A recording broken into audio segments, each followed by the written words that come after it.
Dwi yma heddiw oherwydd safbwyntiau heddychlon a y ffordd o edrych o pethau yn anthropolegol.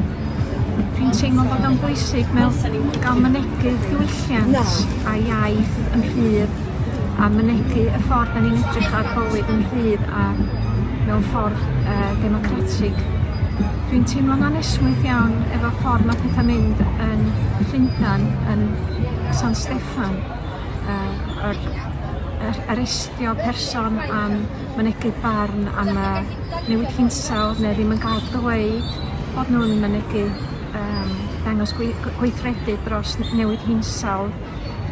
Dwi'n teimlo bod ni gyd yr un fath yn anthropolegol o draws y byd a dwi'n teimlo bod y wladwriaethau mawr fel Rwsia, Wcrain, Gwlad Pwyl, Ffrainc yn sathru ar y lleisiau llefrifol fel y pobl yn y Donbass, fel y pobl yn Catalonia, yn Sbaen, oherwydd bod nhw eisiau gwneud eu hunain edrych yn gryf ar y llwyfan rhyngwladol. A dwi'n teimlo bod ni gyd yr un ddynoliaeth ydyn ni gyd a da ni'n gwynebu her anferthol mewn newid hinsawdd. A dwi'n jyst yn teimlo bod yna fwy a fwy o sathru ar mynegu barn a dwi'n teimlo bod llais Cymru yn y gyfanrwydd yn heddychlon.